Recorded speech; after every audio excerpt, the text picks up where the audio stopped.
René Vivien, télévision, bonjour. On continue, la suite des aventures de la découverte de René Vivien avec, dans le recueil La Dame à la Louve, eh bien, nous avons cette petite nouvelle de la soif, qui ricane. Comment une soif peut ricaner, ça c'est tout le mystère est là, avec un petit extrait très, très court, c'est simplement pour donner l'eau à la bouche. Vu que c'est un livre qui coûte 2 €, on peut bien se permettre de se l'offrir.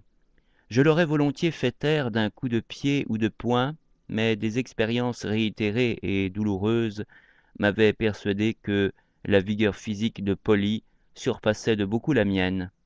Je n'avais sur elle qu'une vague supériorité mentale. Et encore, le bon sens de ma compagne m'a souvent tiré d'un mauvais pas, ce que n'auraient pu faire mes divagations de songes creux. J'ai reçu de l'instruction, c'est vrai, mais à quoi sert l'instruction dans les prairies? Un bon revolver vaut mieux là-bas. Les cheveux de Polly flamboyaient implacablement sous la lumière. J'eus envie de la scalper, comme font mes amis et adversaires les Indiens, afin d'éclabousser de sang cette tignasse blonde. Pourquoi? Je ne sais pas. Ce sont des idées qui vous viennent, comme cela, dans les prairies. Je regardais ses joues brunies, qui ressemblaient à 2 pommes cuites. J'ignore pourquoi je me souvins à ce moment d'un mince visage très pâle que j'avais aimé autrefois. J'évoquais l'ombre d'une maisonnette, la fraîcheur des persiennes closes et les belles paupières de celle qui lisait.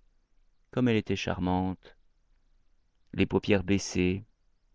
J'adorais l'ombre des cils sur les joues blanches. Ah! Je ne connaissais point alors le métier de coureur de prairie.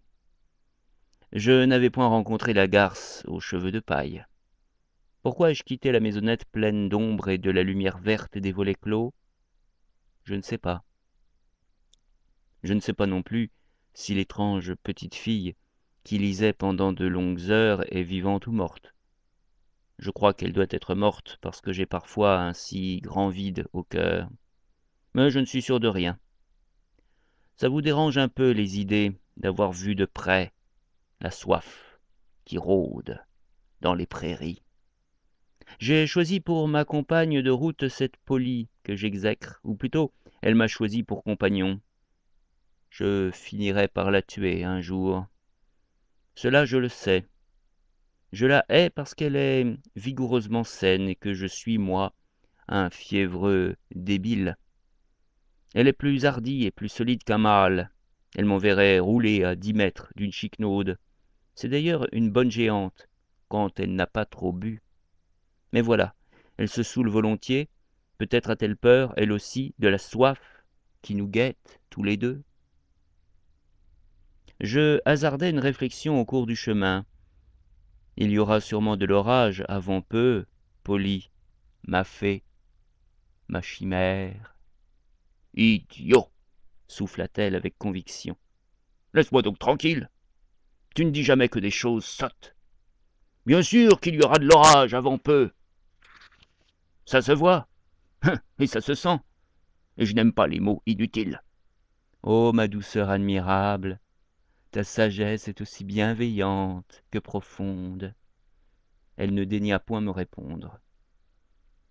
Je finirai sûrement par la tuer un jour.